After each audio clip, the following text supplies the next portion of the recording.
we are going to bring on Faye from I keep wanting to say Antifa Nacional, from Socialist Rifle Association. How are you doing? Hi, Al. I'm doing good. How are you? Okay. And I don't remember if I actually asked. Can I ask your pronouns? I think I forgot to get Sure. that. My pronouns are she and her. Okay, great. And we're also going to bring on Aaron from Reeducation, or at least the disembodied voice of Aaron from Reeducation. Hey everybody, yeah. Sorry, I don't have my camera just will not work today, so just bear with me, I guess. But if you're having a bad hair day, you can just admit it. You don't have to be on camera. It is really bad sometimes. It's like basically spiked up all over the place. I don't know what to do. There is one thing you can do that makes it a lot easier. Ooh, I don't know if I could handle that much masculinity all at once. So hey Faye, with the Socialist Rifle Association, I thought the left hates guns.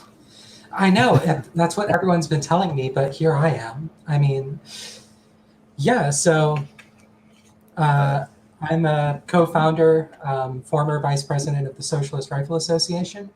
I'm not a member of leadership anymore. I stepped down due to burnout on June 1st, but I'm here speaking today as a member and as a co-founder from sort of my perspective on, why we should maybe be armed while feds are snatching people off the streets, No kidding. That's a wonderful reason to be out there. I really commend you a lot, and I appreciate all of the hard work that everybody at the SRA has been doing. Absolutely fantastic job, and right now I think that something like this is needed more than ever. Yeah, I wish we'd started 10 years ago. It's a lot of work to catch up. For sure. Yeah. Faye, can I ask you a question? What came first for you, socialism or guns? For me, guns. I started shooting when I was 13 years old. Wow. I didn't become a leftist until I was maybe 23, 24-ish. So, yeah, been shooting for a long time. A lot of hours on the range, a lot of different guns, Really? historical and modern. So Nice. Oh, cool. So, and I think there's a general feeling that gun culture tends to be default right culture, and it very much is. The Socialist Rifle Association. So one of the first things to get out there is that the SRA. We often get people joining the SRA who think that it's like a militia organization, like we're going to train people in like squad tactics and room clearing, and that we're going to go out and have like formations on the street. That's not really what it is. It's an education and advocacy organization, as well as we do a lot of mutual aid work.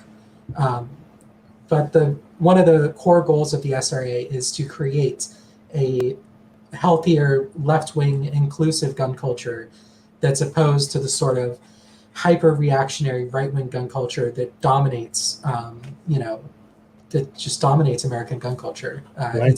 You look at the NRA, you look at militia groups and militia culture, you look at all of this, and it's a hellscape. Yeah. So playing off the joke intro that I was giving, the joke intro question. So yeah, for anyone who's not firmly on the left or firmly anti-fascist in the chat, which I welcome. That's why this is all public, to help dispel myths and Absolutely give out preach understanding. So yeah, for any like libs, any liberals who are thinking, well, isn't that the whole the left agenda is gun control and taking away guns, or highly regulating guns? I would say that gun control is a firmly centrist political position, because the sort of essence of centrist politics is the belief that current political structures and current institutions are valid and correct, essentially, in how they approach the world of politics, that there's legitimacy to these institutions. And so when you're a centrist, it's very easy to look at, well, we don't need people with guns because they can rely on the police to protect them. But what we've seen through the proliferation of smartphones, what white people have seen and what black people have known for decades, is that the police are not a neutral institution, and that they do have a political bias. They do have a class function in enforcing poverty and enforcing oppression of the working class. And because of that, a lot of people really cannot rely on police for protection because the police are not there to protect you. In fact, the Supreme Court has ruled that the police motto of protect and serve is not legally binding. Police have no obligation to protect the public. They have so, no obligation yeah. to protect the public, and they have no accountability if they screw up and violate your rights by thinking that it's the law when they're wrong. So they're protected the whole way. Police unions, all of that. There's no accountability for police, and the police have political biases in their police duty. They have racial bias. They have bias against queer people, and so there's a lot of people who can't rely on the police for protection. And when you are opposing fascism, which is not just explicit neo-Nazi groups, but is in fact the direction that our entire government and that many governments around the world are trending currently. When you're opposing that, the police, as the institution of the state becomes more and more controlled by fascist powers, as it becomes more authoritarian, trending towards a totalitarian system, you're going to run into the case where police and explicitly fascist and semi-fascist groups openly work together to crush any sort of leftward movement. So my argument is basically that, when you support gun control, unless you are also arguing for all of the police to be disarmed and all of the military to be disarmed, if you support gun control on civilians, you are defending the status quo, and that is a centrist position, and is ignoring the fact that these institutions are trending rightward. So I see the Democrats as a center right wing party, and I am, of course, far to the left of the Democrats. Yep. Something, Faye, that you mentioned that I think is really important is that these groups, the police, the law enforcement, that sort of thing, specifically in America, really was birthed out of a fascist movement in the first place, or at least a very racist one, where most people know that they came out of old-fashioned slave patrols, and a lot of things like that. So a lot of the things that the police have done, and a lot of the gearing towards disarming the population and fully arming the state, I think really plays into the way that this has always played out throughout history. Now, when we have all of these protests with BLM and that sort of thing, it very much mirrors what was going on in the 1960s and stuff like that. What do you think about I actually had a couple of questions here. I just wanted to know, what do you think about when people try to relate gun control and gun crime and that sort of thing to mental health? The intersection of gun crime and mental health is at the problem of suicide. Suicides account for the vast majority of firearm deaths in the United States, followed by accidents and homicides. If you're talking about mental health in the context of gun control, then you should be talking about providing mental health to lower the suicide rate. Typically, what you hear, though, is the mental health line being trotted out after a mass shooting or something. And very often, the people who commit mass shootings are not mentally ill, or the mental illness that they have is not the primary reason for them committing that atrocity. And so in that case, it's often ideologically driven, or just nihilistically antisocial, or attention seeking even, considering the media circus that often occurs around these events. So I see when mental health is brought up after those sorts of events, I very much see it as like a red herring, as something to draw attention away from the real problem, which is, I think a lot of it comes down to, the mass shootings, a lot of it comes down to alienation, making people, and economic issues making people vulnerable to radicalization. And if someone is radicalized by the far right, or by, sort of nihilistic antisocial movements, then that, the sort of analogy I make is that American mass shootings are sort of our equivalent to car bombs in Europe or the Middle East. It's the tool used to carry out the terror attack is not really the problem so much as the ideology that leads someone to commit that attack. Absolutely. Yeah, that makes a lot of sense. And the other thing too that I would just like to mention on the side of mental health is that I noticed, like you're saying, it is very much used as a red herring, and almost as though whenever some sort of thing comes up about guns, oh, we need to take care of people with mental health. They should be banned from having guns. That's the thing that you hear a lot. It's the situation, and I don't know if all the rank and file of the Not Fucking Around Coalition agrees with that ideology. They had over 100 people out today, and I don't know if they all share the views of that leadership, but it is something to keep in mind when discussing them. That critical support. They're better than the other people, some of the other people at that rally, but still, we should not be uncritically, acclaimed. But today they went out to demonstrate and protest, and they were opposed by a group of 3%er militias who showed up, led by what was her name? I don't remember her name offhand, but she's a sort of infamous 3% organizer. And unfortunately, while the 3%ers, I criticized them on Twitter and called out some comments they were making, basically them fantasizing out loud about opening fire and murdering the black protesters on the stream that I was watching. Unfortunately, the NFAC did not have a great showing either. Early in the event, one of their members had a negligent discharge with their rifle, injured themselves and 2 other people, and had to go to the hospital. The person apparently was carrying a lever action rifle, which those frequently do not have safeties. And if you carry them with a round in the chamber, then it's very easy to accidentally pull the trigger, or it may go off if dropped. So, number one, don't bring a lever action rifle to your militia action. It's 2020, not 1920. Yeah. Not exactly. Keep your finger off the trigger at all times, unless you are immediately prepared to fire, and keep your muzzle pointed at the ground so that if it does go off, it doesn't hurt anyone. So a major safety issue right off the back, and the group also had issues with organization.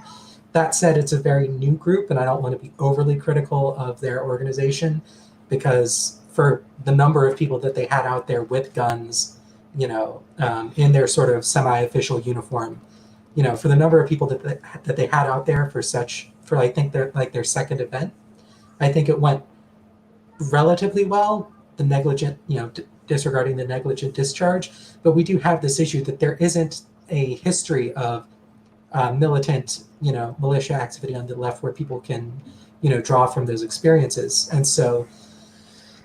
Well, not and so, yeah. since the 1880s with the Chicago anarchists has there really been that. Or Because since there the is Black that Panthers, tradition. or Yeah. or Another others, but. Another thing too that I really appreciate is that you're saying that if you're going to excuse me, that if you're going to support them, you have to have tepid support for them, because possibly some people in the leadership might be not exactly 100% perfect. And I appreciate that, because throughout history, whenever there's been any kind of revolutionary activity, a lot of times what ends up happening is that people that are less than perfect end up being the ones that jump into the fray at the very beginning, right? And though these people may not have 100% perfect ideas or opinions or anything like that, people need an outlet, right? They see people out there that are actually being armed, getting out, getting active, that sort of thing. And it's upsetting that that the leadership has a lot of those problems, and hopefully moving forward, a lot of those people that get brought in through that method can split off, make their own groups, or maybe form groups that are less controversial and that sort of thing. But I think this kind of thing usually does happen right at the beginning often. Yeah, and I think the overall trend, the fact that this organization exists at all, is a good thing. Yeah. I just hope that that doesn't become the dominant steering ideology of the whole group, because I think that would be sort of tragic. But just to jump back onto topic here, Faye, I had another question for you. So a lot of Sure. people that are on the left, they're just getting into a lot of this gun culture stuff, or at least getting into owning and possessing firearms. What would you suggest for them, people that are just first starting out? Would you as far as what would you suggest to buy, what kind of sizes, recoils, that sort of thing. What is your opinion on that sort of thing? Right. So this is a big question because there are a lot of different guns, and a lot of people have different requirements.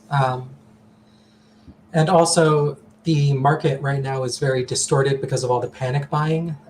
Some guns, which were a year ago were extremely cheap, are now extremely expensive and difficult to get. Some ammunition that has historically been extremely cheap is now extremely expensive and hard to get. I would say figure out what your use, what is your use scenario? What do you plan to use that gun for? So if you're looking at, I would say that the major uses are training and recreation, which I lump together because it's building overall familiarity, home defense, concealed carry defense, and community defense, which is, militia or militia adjacent sort of activity.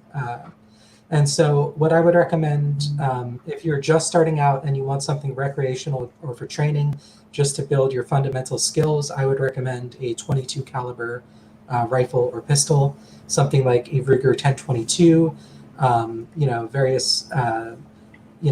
22 revolver if you're starting with pistols maybe, or there are various other 22s. I don't want to get into all the individual makes and models because there's hundreds of them.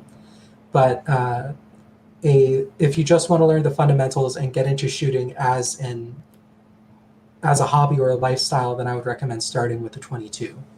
I love that. Oh, sorry. I was just going to agree with you, and I just wanted to make one quick point too before you carry on. I also believe that the Ruger 1022 is a very simple to use, right off the shelf, easy to understand weapon, and they're really a good gun if you're just starting out. So, and it helps you learn how to be accurate. It helps you learn sight control, sight picture, or trigger control, sight picture, that sort of thing. So super good. Sorry, carry on.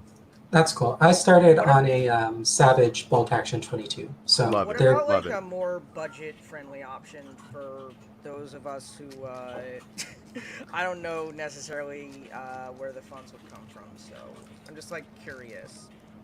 For sure. So if we're still talking about 22s, pretty much every pawn shop in America you can walk into and they'll have a 22 caliber rifle up, behind the counter for anywhere from $80 to $150, and those are about the cheapest guns you can get. You'll find old Marlin 60. You'll find like pump action and lever action 22s. You'll find bolt action 22s in pawn shops all over America for around $100, and that's probably the cheapest gun that you can easily find.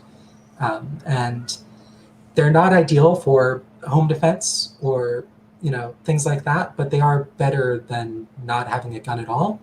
I'd rather, people talk a lot of shit about 22s, saying that they're not that deadly, they're not that accurate, they're not that reliable. But if your choice is a Ruger 1022 or a baseball bat, I'd rather have the Ruger,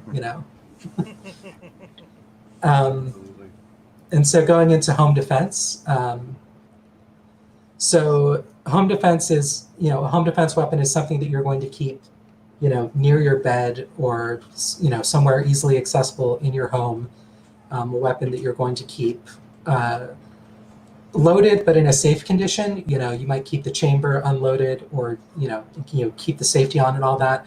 And it's something to use in case of a home intruder or an altercation in the immediate vicinity of your home. And for that, the traditional recommendation is a 12 gauge shotgun. And that has a lot of merits. Shotguns are relatively easy to run and operate. However, there are a lot of myths around shotguns. People have this belief that a shotgun is, you don't have to aim it, you just fire and it's a room clear, because they play a video game, and that's how shotguns work in video games. At the distances inside a home, the shotgun spread of the buckshot is inside a home. It's going to be fist sized at most. You're not going to clear a room with a shotgun. So the main issue with shotguns is the recoil. Pump action shotguns can be a little bit difficult to operate. If you don't cycle them forcefully enough all the way back and all the way forward, you can get jams. So another recommendation would be an AR-15. So generally something, AR-15s have some issues of their own.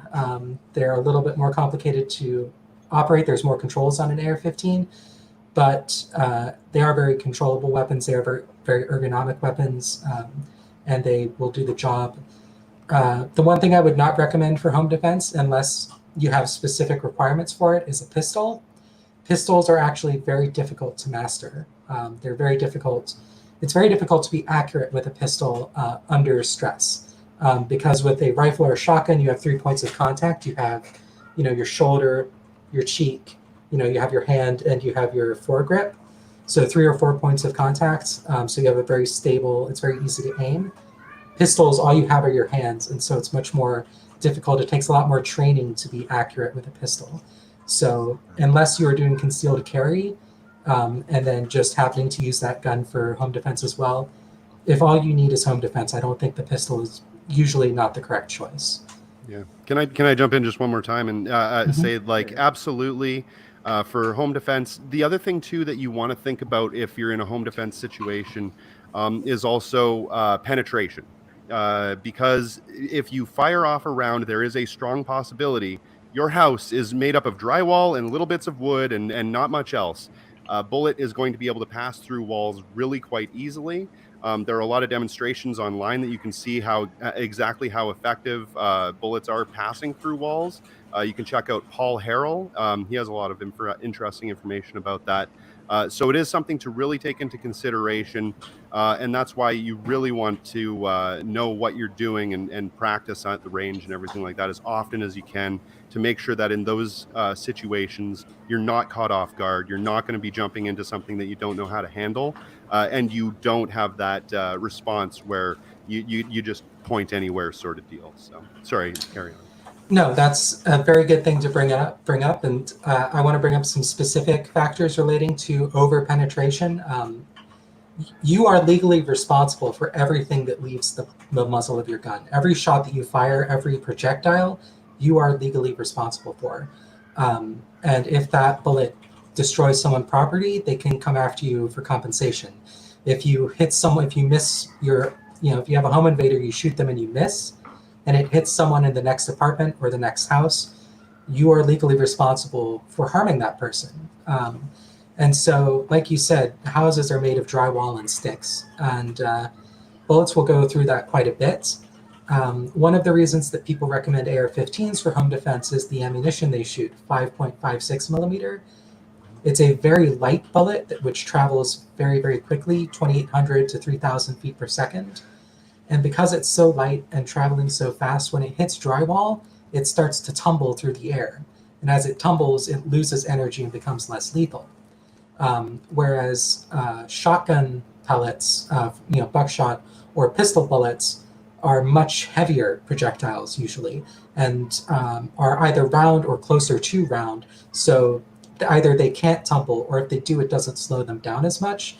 So pistols and shotguns will actually shoot through more layers of drywall than a 5.56 AR-15 will. Huh. However, I did not know that. I've done some research on it, and the AR-15 is still going to be lethal to the person in the next apartment. It's still going to be, lethal 3 or 4 rooms away with the energy that those rounds have, unless they hit something substantial like furniture.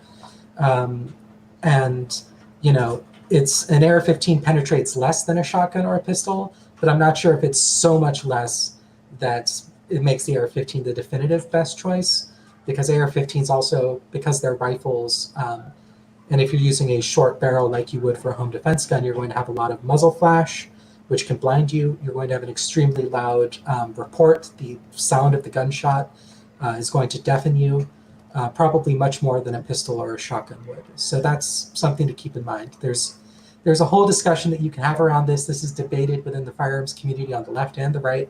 Oh, yeah. There's no best option, but those are generally the go-to choices. Oh, I have a question. Do you this is a very noob question. Concealed carry or open carry, assuming it's legal in the jurisdiction you're talking about, like which one do you prefer? Or is it kind of like context dependent? I would only open carry as a political statement or political protest. Concealed, if you are going to carry a firearm for defense, it should be concealed. Wearing a gun visibly for defense makes you a target. It makes it a target for theft if it's a pistol that someone might try to take it out of your holster. If you're at a rally or something with a rifle, if it's on your shoulder, someone can futz with it. If there's a mass shooting and the shooter knows beforehand that you have a gun, that you're going to be a primary target. So if you're going to protect your person in public, I would recommend a concealed carry if you can get one in your jurisdiction, which you can't always. I live just outside of Los Angeles. I live in a county where I can get a concealed carry permit pretty easily, but if I lived 10 miles to the west, I would have zero chance at all because LA County only gives concealed carry permits to ex-police officers, private security, Why am I not surprised? It's extremely classist, pretty racist. There was a case in LA in the 90s where a woman testified against a drug gang in court, and she requested a concealed carry permit and was denied. And a few days later, the gang did a drive-by shooting and killed her on her front porch. Wow. Don't know if a concealed carry would have saved her life, but it might have. It might have given her a chance. So it's really interesting. unfortunate. Yeah. So I have another question that maybe you would specifically be able to answer. In regards to now, this is kind of like a trans adjacent question. If you're comfortable with answering any of those questions. Okay, so in American gun culture, a lot of it has to do with masculinity. It's a very, very much tied to masculinity, and I know that there's a lot of discussion about masculinity, femininity, that sort of thing within the trans community. So, can you maybe give me your opinion on how you think that affects trans individuals and what your general opinion on it is in and of itself? Yeah, so I think on an individual level, I think there's been a part of the sort of leftist gun culture project is de-gendering gun ownership, saying that owning a firearm for protection is not inherently masculine or feminine. It's a human drive to want to protect our lives and to protect the people that we care about. And this idea of men or masculine people as this sort of protective watchdog mentality, gotta protect the women's sort of toxic bullshit. It's sort of getting rid of all that and saying that anyone of any gender should be able to own and carry firearms to defend themselves. The bigger issue that we're having is that there is this sort of strain of toxic masculinity within the left and within a lot of minority communities, where you have people who do see firearms ownership as this, they approach it with this masculine mindset of, I want to seem tough, I want to seem prepared, I want to seem like, and I think a lot of people need to be deprogrammed from that, because they often create a unwelcoming environment for gender nonconforming people. They create, often those are the people, the people who have the most masculine, tough guy approach to guns are often the ones who are pushing for, well, why isn't the SRA going out and doing militia actions and pointing guns at cops? And it's like, you are both, your politics and your approach to gender is with regards to firearms are both fucked. Faye, I actually wanted to ask you, going back to, I'm pretty sure it was Aaron asked it, about kind of gun safety in general, but specifically, sorry, is it how much of an actual danger? So, like, anyone who's watching right now is like, oh, yeah, I think I should go buy a gun. How much of an actual danger is it? Not just from like accident, improper use and shooting yourself, but for example, if you have a gun, and especially if you're like a black person and you're pulled over by police, what kind of dangers are there that they need to be cognizant of if they decide to purchase a firearm, that outside risk that they put themselves into? So, as far as like owning firearms in general, I don't think there's too much inherent risk to that, aside from accidents and suicides, for instance. Um, but I do think there is an issue with concealed carry, especially if you are a black person in America or any sort of visible minority. That carrying a gun on your person basically gives police a prepaid excuse to murder you. They might murder you with or without a gun, but if you have a gun on your person, whether that's legally owned or not, that can be used to justify their actions after the fact. We saw this with the murder of Philando Castile, I believe by the Minneapolis Police Department. It was definitely in Minnesota. I believe it was Minneapolis Yeah, PD. And completely legal concealed carrier with a license on him, still murdered by the police. So that's sort of an inherent risk. If you are, if you are a minority, that is something that you have to take into account. Do you want to be a concealed carrier? And that's also sort of why the SRA pushes the idea of community defense. Not everyone needs to be responsible for their own defense at all times. Instead, having other people who you can rely on, who you can call upon to defend yourself in certain situations. He had a gun license too. Yeah. Yeah, And it was so- completely legal. Yeah. Yeah. And so you sort of take the approach of, with community defense, saying, well, because carrying a concealed weapon may put you in danger as a black person or as a member of another minority, because being a concealed carrier may put you in danger, instead we'll build solidarity and build groups of people who are armed, who can defend you in situations like protests where you are at greater risk of being shot. And having that sort of not having the full burden of self-defense placed on those individuals solely. And I think that is a good way to sort of approach the issue if you don't feel comfortable concealed carrying. Mm-hmm. Yeah. Okay. Yeah, that's a very good point. I think that guns and all different forms of self-protection and community protection in general, I personally believe are very necessary. But I think that's a very good point that a lot of people kind of gloss over, don't really pay attention to, is that not everyone needs to have one. That it's a community defense. Yes. Yeah, I think that's a very important thing to point out. While we're here, I want to. So I also contacted the Mid-Missouri John Brown Gun Club. Unfortunately, they weren't able to make it, but they did leave me with a message of solidarity to read with everybody. So I'll read that right now, if that's okay. It says, Sounds good. "The Mid-Missouri John Brown Gun Club stands in solidarity with anti-fascist prisoners held captive throughout the world. They remind us that the fascist onslaught we face in 2020 demands action. All skills are needed. Activate at home, and you will find other abolitionists and anti-fascists nearby. Join an existing group or start your own initiative. Ideology or tendency matters much less than kindred spirit and shared liberatory goals. Start a mutual aid project, a free weekly meal, a break light clinic, a neighborhood distribution event.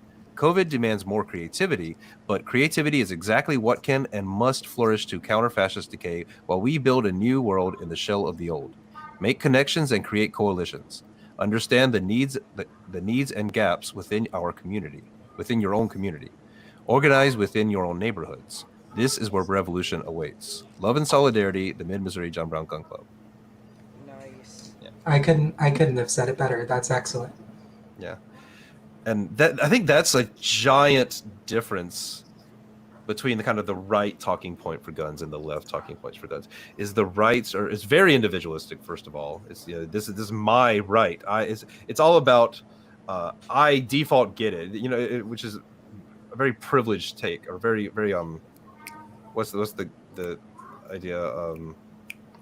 What do they always call the snowflakes? They're very entitled. It's a very entitled take. Yeah. I am entitled to this right. It's mine to protect myself, versus the left is a necessary thing. It doesn't even matter if I'm entitled or if it's a right that I get. It's I won't say unfortunate necessity, but it is a necessity, and that's the biggest.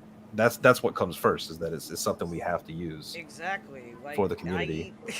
I don't enjoy thinking about, whether or not to risk trying to own a firearm, despite the fact that I might get kicked out of my. When I am thinking about that,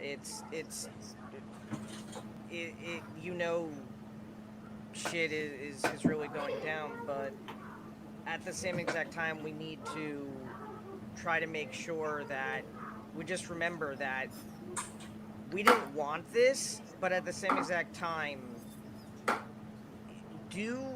it's just something that has to be done. Yeah. You need to protect your life. Yeah. You can't do a revolution if you're dead. Yes. Sharky, can I ask, so you can't own a firearm because it would endanger your living situation with regards to parents or a college dormitory? My recommendation would be to not purchase a firearm at this time, because, you know, you can't do a revolution if you're dead. It's also a lot harder to do a revolution if you're homeless. So in that situation, again, community defense, having comrades that you can turn to who can defend you in those sorts of situations. And so it might be worthwhile for you to reach out to the Socialist Rifle Association. Yeah, I was actually thinking of doing that because at our last in-person meeting of my IWW branch, we had someone from the Northern New Jersey SRA. Yeah, and so I'm not familiar with the Northern New Jersey chapter, but I know the New York chapter and the Philly chapter are both really good groups. And so I'd recommend reaching out to them. You don't need a gun to join the SRA. You don't need even to be a member to attend a training event if it's a public event. And, you know, being able to go and try out a couple firearms at the range, you know, learn some fundamental I'd be super skills. interested in that.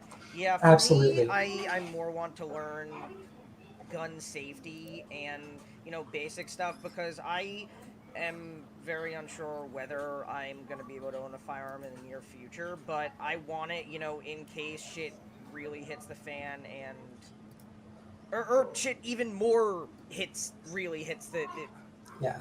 Yeah. Well, I would still say like that even if shit just wanted really to hits know the how to fan, safety. that yeah, that I would say it's still, even with that though, the there's plenty of reason to want individual protection, like in your home invasion, and especially if shit fits the hand. Shit hits the fan.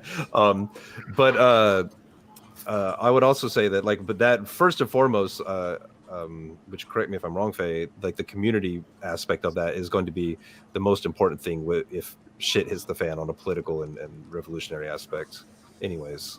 Yeah. So even if you don't have one, that's still okay. That's sort of, go ahead. I would like to join the Socialist Revolution. Socialist Rifle Association,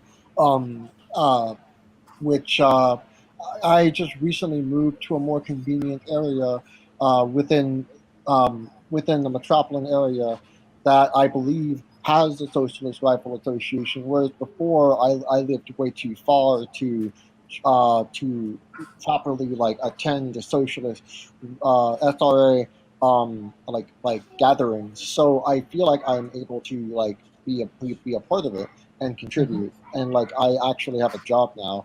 So like, what can I do? Yeah, so to join the SRA, generally, you can join the national organization at socialistra.org/membership.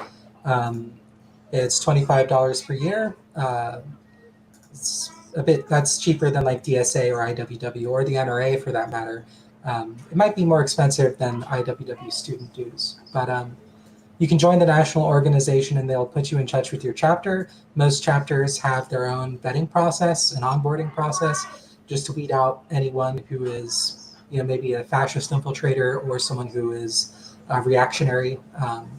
Don't necessarily, you know, the goal isn't to train everybody, it's to train leftists and members of vulnerable minorities. So Right. once you get onboarded with your chapter, show up to a meeting, which is a little dicey right now because of COVID, but yeah, most chapters in normal times will do range days and education meetings, at least on like a weekly or bi-weekly schedule, or at the very least monthly if it's a smaller group. And I understand. Yeah. That sounds cool. I definitely try to work on my reactionary behavior, and then also I practice sanitization when I can. So I don't think I have COVID. I've been tested a couple times, so I should be able to sign up when I can. So I'll do that when I'll be able to sign up for sure. Nice. Great. And when you join the national org, it used to be automatic. Now you have to specifically request it, but you do get the fancy membership card. Oh, Shiny. another red card. Awesome. Exactly. I'll have Card 2 fee. red cards then. I love seeing the IWW SRA cards photographed together. Nice. They usually have a Mark Squad on the back. I was in leadership, Oh, so I cool. got a special Rosa Luxemburg one. But Oh, Okay. Nice. Very cool. All power to the workers and soldiers' councils, baby. Awesome. Faye, one more question. And it sounds like I'm harping on it, but I guess it's No one worries. thing that I worry that a lot of people already on the left who are interested in guns. I just want everyone to be as safe as possible and be as efficient as possible. Yes. So one more thing about safety is basically going off of what the last thing I asked, which how to keep yourself safe with potential harms of just having a gun. Are there any? You talked about whether you should or should not based on these ideas.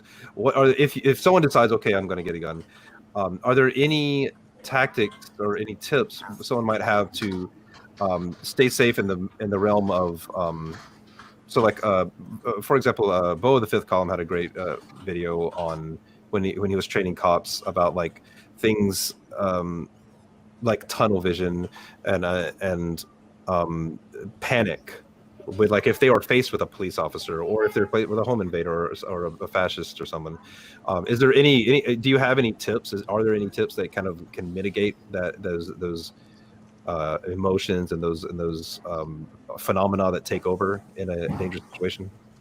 Yeah, if you are in an encounter and you get that fight or flight response, unfortunately, that's not something that I personally have as much experience with. I haven't, I've been assaulted a couple times, but never in a life or death scenario. So I can't speak to that as much. That would be a question for the SRA education director, who is a certified concealed carry instructor who is working on a curriculum. So I could throw out some general statements, but I don't know if they would be fully correct, so I don't want to speak on that in particular. Well, I think some good information you just said then, though, is what you're saying is if people want to join the SRA, there are training modules. There's information for that. So that's really good. Yeah, we are working on it. Originally, the SRA was going to partner with another group that does firearms education, and we would essentially teach their curriculum under our banner. The workers of that company were perfectly happy to work with us, but as soon as the management and investors found out, they terminated the relationship. So the SRA is now developing its own in-house curriculum. It's not complete yet, but hopefully by next year there will be a full curriculum for basic firearms instruction within the SRA.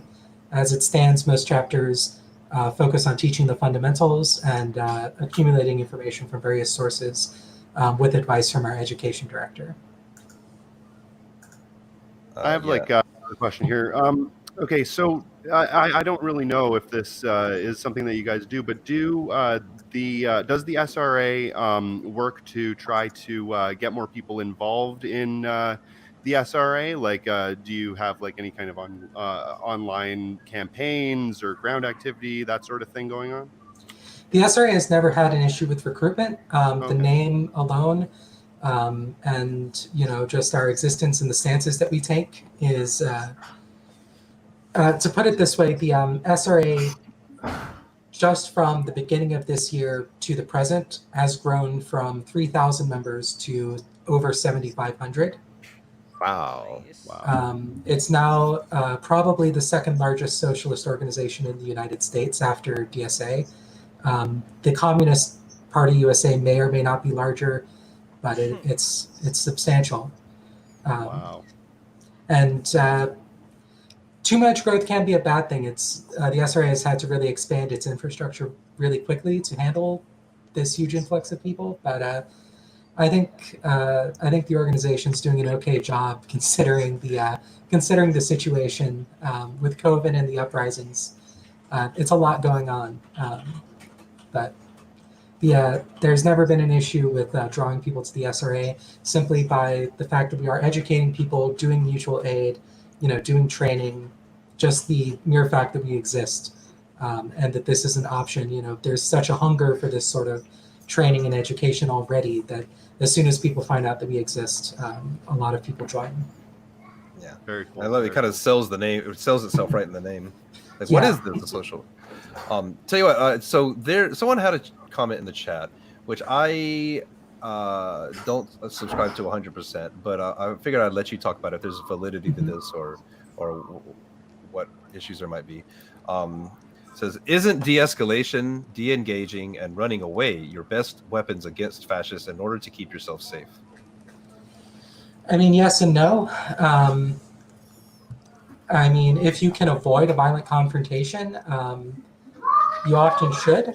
But at the same time, you do have the fact that we do have fascist street gangs. We have groups like the Proud Boys, Patriot Prayer, who go into the street, and if you don't confront them, they just hunt down vulnerable people on their own and attack them, and assault them in when they can't run away. And so, if you believe in anti-fascism, in disrupting fascist street activity, then there is people who are going to choose to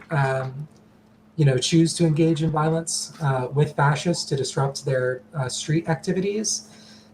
In that case, those people should not carry guns, but they should have friends nearby who do, in case that situation escalates beyond a fist fight or throwing water bottles or whatever. There is that. I have a couple books here that I wanted to plug later, but I'll bring this one up now. This Nonviolent Stuff Will Get You Killed by Charles E. Cobb Jr. Yeah, that was great. Which is about the role of firearms in the sort of civil rights movement.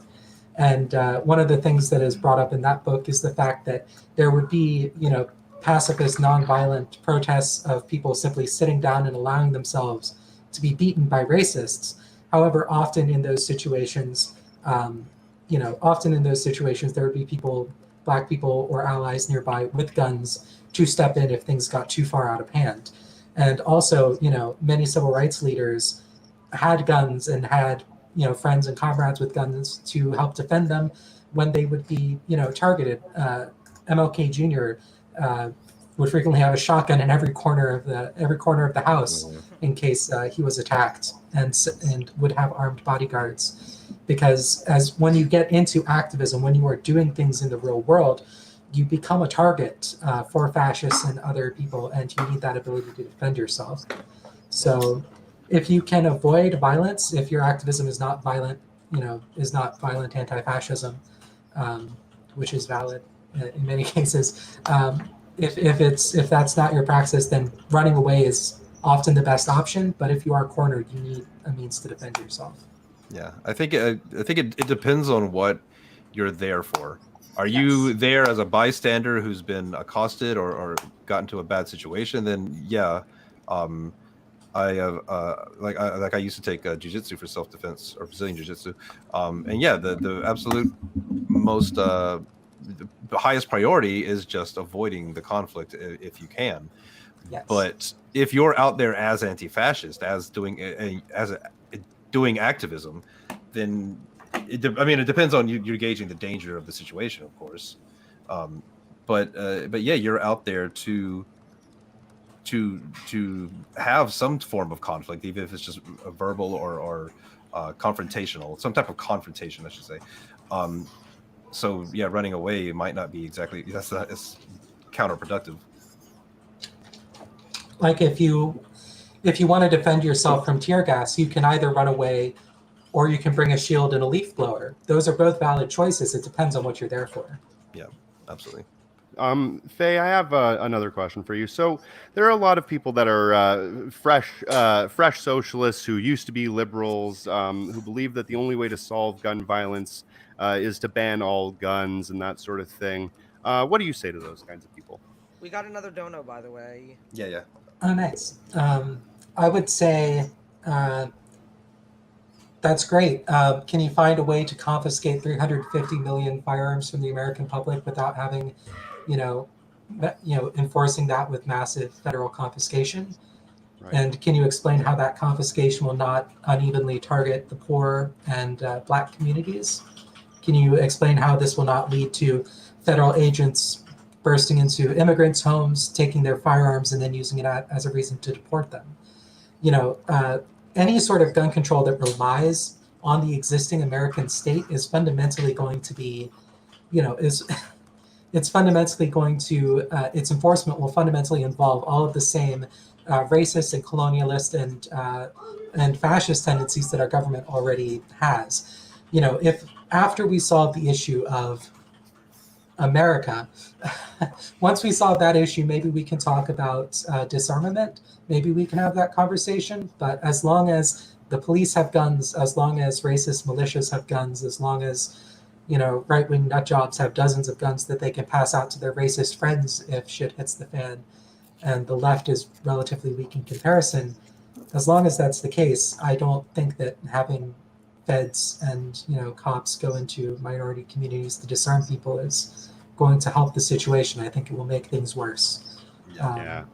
And, We can talk about an ideal society. If you could remove all the guns, maybe that would be great. I don't know, but that's not the society that we have. Yeah, and Marx even wrote, which of course, obviously, the quote we just read, that Marx was definitely in favor of guns, and any attempt to take them must be frustrated by force if necessary. But he also wrote about in a post-colonial, post-capitalist world, kind of post-revolution, that if the guns are not needed, they wouldn't be in kind of his envision. I can't remember what book it was I read this in, or what essay, but he said they would most likely be stored away. If they are no longer needed, they pose a risk that actually it's not pro-gun, it's pro-protection and pro-necessity.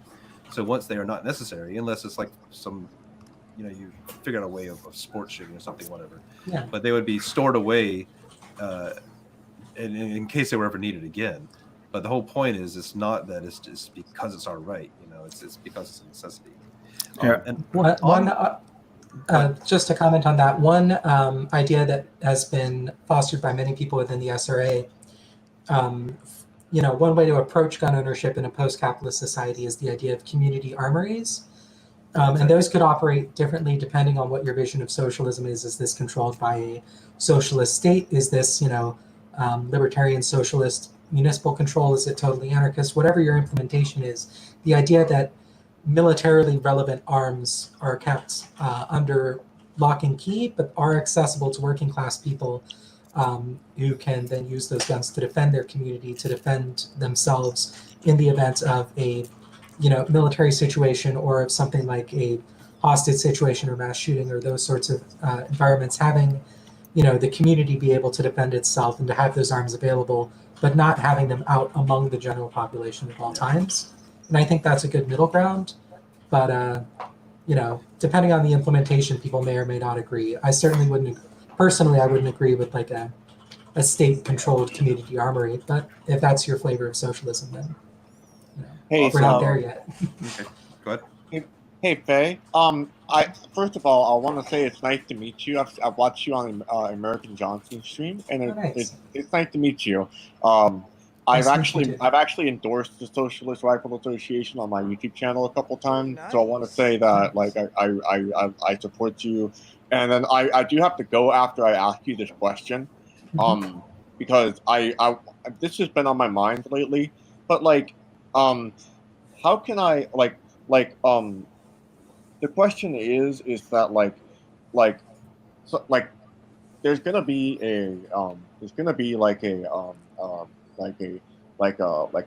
Black Lives Matter rally in Portland, and I imagine there's gonna be some counter revolutions, not counter revolutions, but some counter protesters, Blue Lives Matter people there too, some fascists and Proud Boys. And there's gonna be there's gonna be some feds. There's gonna be some feds there.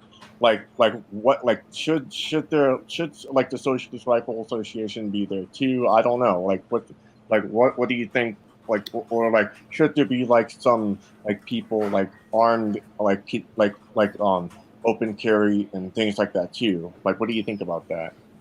So, two sort of aspects to that. First, the Socialist Rifle Association doesn't do street actions. However, SRA members are free to be members of other organizations or, to do their own activism outside the SRA.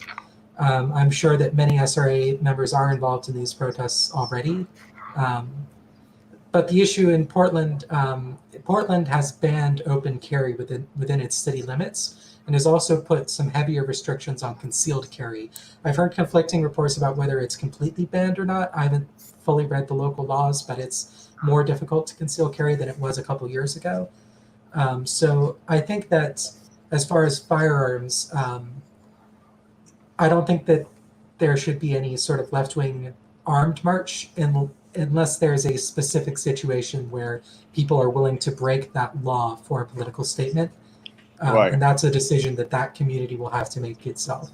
I understand. And then one more question I have, like, it's mainly about the election, and I'm not trying to bring up electoral politics. It's just because like if Joe Biden wins or Donald Trump wins, like they're like people of color are gonna lose their right to bear arms, and that they're the most likely to win. And I'm just like worried that that's what I've been thinking about, and I'm just worried about like the future, and it's just like I'm just worried. I'm just worried about that. So like I don't know. Like we should be mobilizing at this point. I don't know. Well, it depends on what you mean by mobilizing. As far as the electoral stuff, it's a rock and a hard place. Trump versus Biden. I'm leaving the top of the ballot blank, just voting for down ballot progressives. Oh, I'm voting for Howie Hawkins. Yeah, I mean, you can vote for the Green Party if you like. I don't have any issue with that. But it is an issue. Trump is a threat to minority communities in all the ways that we know, and probably new ones that he hasn't thought up yet. Biden his gun control plan is pretty egregious, and it's pretty squarely aimed at working class people. There are essentially workarounds, loopholes for rich people to bypass all of the laws that he's proposed, of course. It's neither of them is really good. I can't endorse either of them. Right. Mobilizing against that, the SRA will probably, it's so far refrained from engaging in electoral politics, but if Biden wins the election, I expect, again, I'm not in leadership now, but I expect that the SRA will start to do some electoral work, lobbying politicians, not with donations, because Oh no, I don't want you to afford- yeah. lobby with politicians. but not like that, but like trying to influence them, making statements, sending out mailers to influential people, AOC, for Asserting instance. public pressure. Yeah. Exactly. Oh yeah. Just to make sure, no one's done this, but just because we're approaching that territory, the topic is on community defense, which is completely legal, Yes. and not over any. We are not talking of or endorsing or denouncing any form of insurrectionary work, just because that's not the topic. Adventurism could get people No. like me killed. Well, and also No, it's just That's not what I'm saying. talking other things could Yeah. get you. Just the language Yeah. used can get hairy. Yeah. What I'm trying to say is that we need to like be on the defense because like I'm just worried about what's happening in the future. Yeah. There's This, I think I- people need to start taking defense very seriously, if that's Yeah. a clear enough way to say it. I have no idea what's going on in the future, but I'm confident that people will be better off armed than unarmed. Yeah. I want to. Anyway, I that's all I wanted to say on here. So anyway, I'll see you later. Thanks for coming on, Thanks, Skylar. Thank you. It's It's always great to talk to you. Have a good you. Take care. Bye bye. Solidarity. Bye. Now, something else I want to mention is in the chat earlier. Now, everyone, please be nice. But someone in the chat was, and some people have talked about it in the chat. But it's a good topic to bring up, and some people are new to these concepts, and that's why we're here. That's why we're talking publicly about these things. So, Jackie Nyancat says, "Sounds like there isn't a big reason to bear arms for you, but oh wait, sorry, that's Larice Ruth. I meant to hit the one of Jackie Nyancat. Sorry." That's the response. Jackie Nyankat says, "See, I'm only 16, but in the UK, we have what I deem a good gun regulations. So gun crime is often rare here. And community policing and actually talking and meeting my police forces and knowing they're not always against me often makes me disinclined to ever want to bear an arm. I guess what I'm asking is why bear arms if you trust the forces and institutions to handle?" So I would say, I don't. and yeah, exactly. And I know we're very American centric in this conversation, but I also know some about England, and I know plenty of British socialists who would disagree with that, and that's okay to have that understanding. You know, as long as I'm assuming you're here to learn more. But I would say you should never fully trust any institution, even if it's a really good one. You should never fully trust them. You should always be asking, like, okay, they're doing this, and what else are they doing? You know, if you see a lot of community policing and actual like community involvement, that's a good step, but that doesn't justify the institution, and it doesn't justify the other atrocities, the other dangers that they put the community in.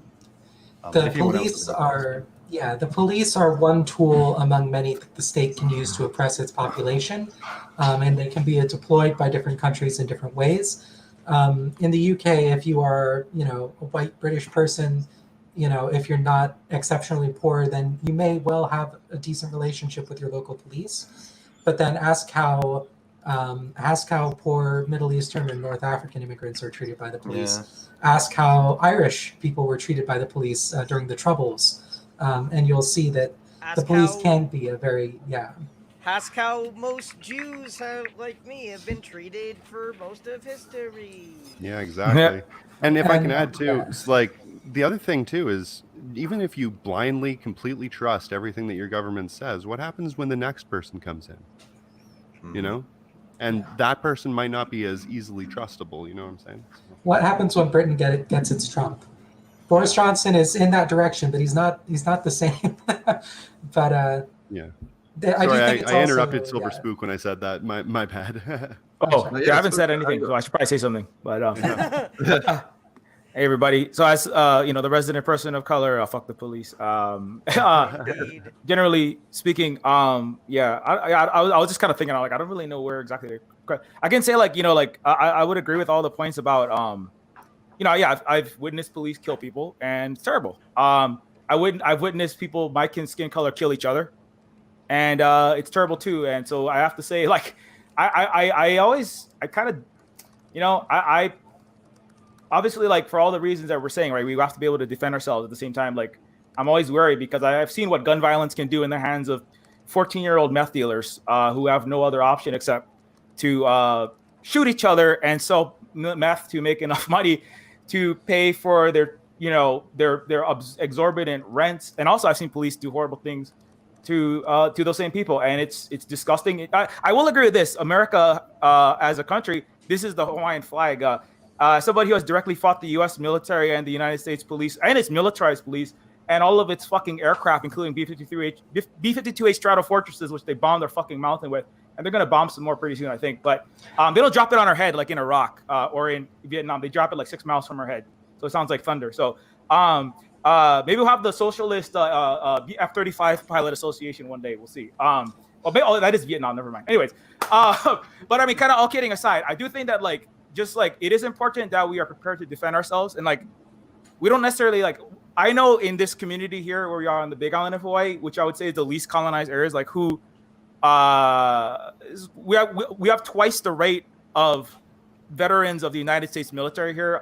There is a very well, I'm not going to say who it is, but there's very well organized non-police entities, let's put it that way, who are prepared to do a lot of things to defend the community in a lot of different ways. And it's actually twice in the area that I'm on, in the Big Island of Hawaii, it's actually twice the average veteran. So 7% of the entire United States is veterans, which is, there's 20.4 million veterans in the United States. And we have twice the rate of that. Many of them are Buddhists. Like, a lot of my friends, like people that I've worked with, are like literal Vietnam veterans who like have taken vows. They don't have any guns. They know how to operate them if they needed to, but they're like Buddhists selling incense and stuff, you know, hanging out with the Hawaiians. You know, we're talking and surfing and eating avocados in these huge, you know, communes that we live here in the Silver Spook commune with homeless American professors like comrade Theory Plebe, not homeless, but unable to afford housing while teaching as a professor, making $20,400 a year. That's the median professor salary. So like we have a lot of different people here from a lot of different backgrounds, and we have varieties of ways of defending ourselves. There are a lot of weapons. There are a lot of weapons. We have a lot of gun ownership, but it's important. It's very important, I will say, to just having guns. I want to kind of echo what was said earlier. Like having guns does not equal defense. Having guns can actually disempower you. I've seen people, you know, I've talked to kids who are like literally like, Mr. Chris, get out of my face. I'm gonna be freaking Kanye. I got a 50 cal. I got this, you know, 9mm. I'm gonna pop caps and ass. I'm gonna be raking in fast stacks of 100 meds. I'm gonna be President Kanye West someday. I'm gonna be motherfucking president. I got guns. I got power. I can blow you away, motherfucker. I'm gonna be Ice Cube. I am the next. I'm what's up, right? And I'm like, do you see all of your friends from Grave Street, the ones you're trying to be, even in Honolulu, Hawaii? They're not even not all black, but they buy into that kind of culture. And, you know, you're 10 times more likely to be killed if you're black or brown in a ghetto in the United States. And that's why I was a social worker trying to stop these kids from killing each other and going to prison for the rest of their life, making fucking Amazon, Whole Foods, vegan and non-vegan goat cheese for 25 cents an hour, or putting out California's wildfires, right? Or making the guns that the Portland police are going to use to shoot up their protesters in a prison for the rest of their life. And so at the same time, it's like, it's as important to like be very trained. It's train your mind, train your body, train your spirit, know your community, like and it's materially different in the super colonized parts of Honolulu, Hawaii. That's where Waikiki in the city is. It's very much it's like Oakland or New Jersey in the tropics. It's what it is. It's a shithole. I hate it. It's like the highest concentration of billionaires on the planet live right in my neighborhood, like right up the mountain, and then down in the ghetto where they take a shit and all of their chromium 6 filled tap water, all of their fracking, all of their industrial waste is like giving my family cancer right now. Yeah, that is a lot like a lot of places in New Jersey where the wealth and income disparity between like 5 miles outside of, you know, like of Newark, you're getting into the suburbs of New York, and you have some of the richest people in the country. Kids that I went to school with, you know, so I do know. And now Newark is like Flint, Michigan. It's a majority black city, and they have no fucking water. Yeah, I forgot the water. It's highly gentrified. Yeah, the water I'm drinking actually is full of chromium 6, so and that's just fine. They're gonna leave it like that, and it's all fine. Yeah. Smells like burning plastic. It's great. And all the kids, you know, like, actually the kids where I'm from, they lived in housing that literally it hasn't had hot water for like 8 years, and it basically will never. And the water smells like burning plastic now. So that's going to keep happening. So in Honolulu, that's not just Honolulu. That's Honolulu. That's Seattle. That's parts of Tacoma, parts of LA, parts of, you know, I mean, it's all over the place. So like, and I've seen like, you know, it's very important like that people like, you know, get educated, get properly trained, like, you know, get your mind in the correct place. Not in the correct place, but just get educated, get empowered, like read, like don't read CNN and don't read anything that comes out of it. Don't listen to any of the news. You know, like this is what I tried to do in the ghetto. They listen to Kanye West. They listen to, I'm going to get my Desert Ease out. When they didn't be peace out, I'm going to get my I'm going to be a misogynist. I'm going to rip the girl's hair off. I'm going to have fast stacks of 100 mans. I'm going to be an N-word in Paris. They would rap it to my face. And I'd be like, it's time to learn about math and reading. And they're all like in my face, you know, some of them pull the fucking gun out and be like, hey, this is not what time it is. You want to go do that? Like you got the whole rest of the United States to get yourself murdered in. You want to kill each other? You get out of my fucking classroom. You know, and it's like, you know, and you know, it's like that's why I kind of like I have this feeling. It's like, I mean, it's like I understand. Like definitely, if you are afraid of, and also I even understand there's a lot of toxic stuff there. There's a toxic patriarchal tendencies and a lot of just the most like lumpen proletariat, you know, and it's just like. That is hard ass work. So when people say, "Oh, we're gonna take the police and turn them into social workers," I'm like, "Motherfucker, are you ready for this? You ready to be Silver Spook and the guy?" You know. Anyway, it's not as fun as fucking freedom riders and step up to the streets with Antonio Banderas dancing his way into liberating all the children. You know, it ain't as fun as that. Let me put it down. It's fucking hard work. It's dangerous work sometimes. So, but anyway, I'm losing my train of thought. So the main thing is on Mauna Kea. We had U.S. military veterans. Uncle Walter Riddy is a Native Hawaiian Vietnam War veteran, is trained by the United States military, killed people that Software Social Club and I are friends with American Johnson and Luda. He killed people in Vietnam, right? And then he later on realized I was on the wrong side of this. I should have been supporting the socialists over there. And then he later fought against the U.S. empire when they were bombing on one of our islands, Kaho'olawe, cracking the water table, destroying our environment on a native Hawaiian island. He was in the 70s there when it was illegal to speak Hawaiian. It's still illegal to speak Hawaiian. Hawaiian professors get arrested in court in 2018 for speaking Hawaiian. And that's the U.S. is still an imperial colonizer here, and it sucks. And so we're fighting it. And Uncle Walter, Dr. Keanu Sai is a literal major. He was an officer in the U.S. military whose job was to overthrow democracies in the Middle East, in Kuwait specifically. And you know, these people they know how to shoot guns. They know how to operate tanks. They know how to some of them know how to operate aircraft and AC-130s. They can fire the 50 caliber. They can shoot Hellfire missiles. They know what they're doing. And they're like, when we are doing this operation, the most important thing is like the first thing you need when we're, and like I was up there on the mountain when the police were sent. They sent 8,000 police, the military. They sent the National Guard. They sent the LRAD sound cannon. They sent the fucking bombers. They sent everything. And they were like, we understand how to use weapons. We understand how to use a variety of weapons, knives, guns, tanks. If we don't have any, but our weapon here is knowledge, first and foremost. And we are doing this action. I'm talking about specifically defending Mauna Kea, the sacred Mauna Kea, our sacred mountain here in the Big Island of Hawaii. We live on the Big Island, which is the place of Papa, the Earth Mother, and Wakea, the Sky Father, from which all life. It's a long story. Basically, it's a very sacred place. It's like Mecca or a cathedral. And you're bombing our mountain. You're desecrating it without our prior and informed consent of the indigenous people. You're in violation of state and federal laws. You're not. And basically, like last year, we said enough's enough, and we're gonna physically stop. Well, not just last year. For the last 5 years, we've been fighting it. And this is enough's enough. You're not gonna be up here again. And they said, but we're gonna do this with no weapons, not even a baseball bat, not a gun, not a knife, not a mace, nothing, not even a brass knuckle. I don't want a Hello Kitty pepper spray, nothing, no weapons, no drugs, no alcohol.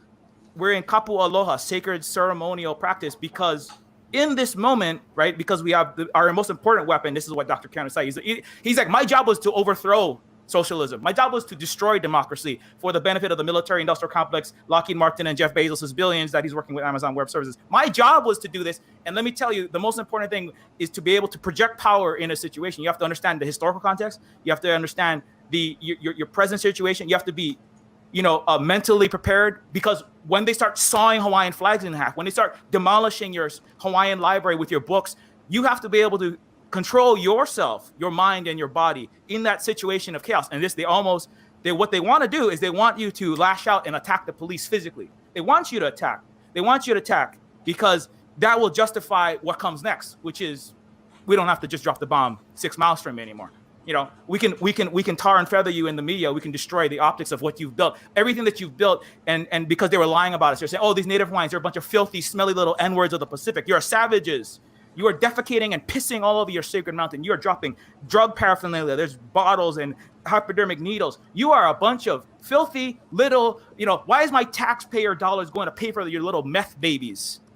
Basically, you little Hawaiians. You are not sacred protesters. You're not defending anything. You're just partying on that mountain, and you should go back to your little ghetto.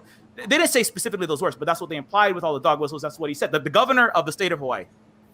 And we said, you are a liar.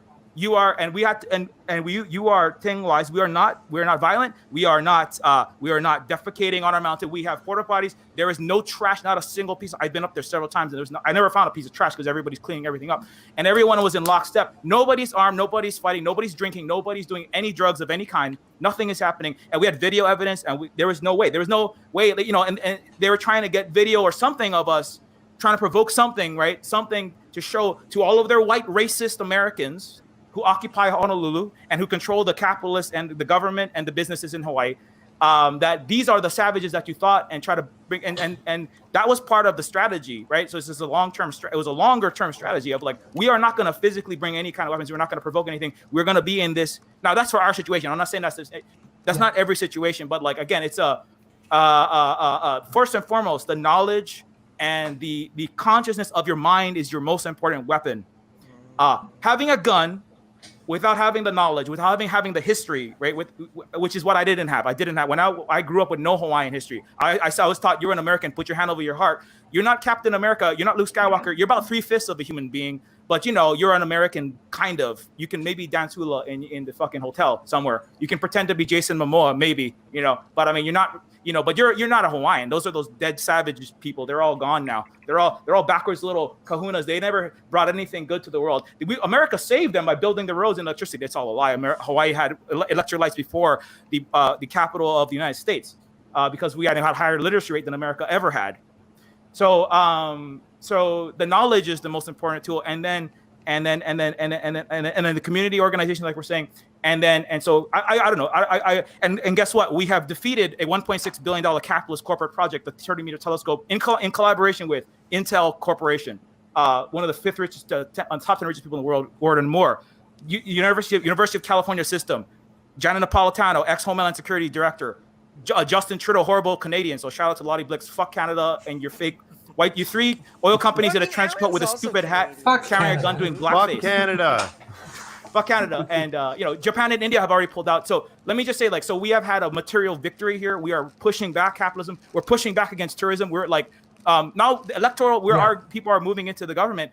Nice. But you know, but that's kind of secondary to the mass decolonization of all of our minds. It used to be 4% of Hawaii identified as Hawaiian, and 96% basically identified as we're all American now, right? We're all American now. Your skin color is like this. Your history, your blood, your blood, but I mean your family, your culture, your kupuna, that's your elders, your aloha aina, your kuleana, your responsibility. This everything is still there, but you just denied it. Half of my family, my parents said, we are American now. One of them is a millionaire. She has a huge, beautiful career doing makeup for CNN anchor. She has her own clothing lines and shit. She lives in Portland, and she hates all the protesters. I've seen her posting about it. She's a Republican now. She's this skin color, but she bleaches her skin white. So that's, you can enlighten yourself and be a fucking Wendigo, like half of my family. Very sad, very sad. So, but our generation and the younger generation, we are decolonizing ourselves, and that mental weapon, the mental weapon and mental weapon of the knowledge, the true history is like, I think is so critical. And then when you're capable of, you know, directing and acting in the world, power is the power is not the caliber of a rifle. It's not a 50 caliber or a 200 caliber or a nuclear bomb or a gun or whatever, or a gunship or 300 gunships. Power is the capacity to make your will, whether that's an individual like a billionaire or a mass of people through the mass line or through these other things, or through a decolonizing Hawaiian population, right? And it's not that you should, and we are trained. Like not every single person specifically, but there are people that we are trained in. A lot of us, and enough of them are in the use of weapons, of violence, right? But there are other weapons and there are other tools. Information. The U.S. military. Go read the actual U.S. military documents about how they declare insurgents and how they overthrow democracy. Most of it isn't necessarily about how to shoot the guns good, although that is something. But psyops and information, which is why I recommend actually getting a Mastodon account, because they're deleting Twitter accounts off of the internet. I've always said that, but I recommend the Mastodon is a decentralized, federated social media platform that isn't controlled by Jack Dorsey, a billionaire who is willing. He already deletes activists like my accounts off of the net. I got banned from streaming for 7 days in a row. Or not banned. They basically cut the entire pipeline when we were having our actions here. Can I interject real quick? I need to get going in the next 5-10 minutes. Okay, yeah. Actually, I'm done. I'm just going. That's all right. I want to say that I really appreciate a lot of the things that you said, because I think they're very important.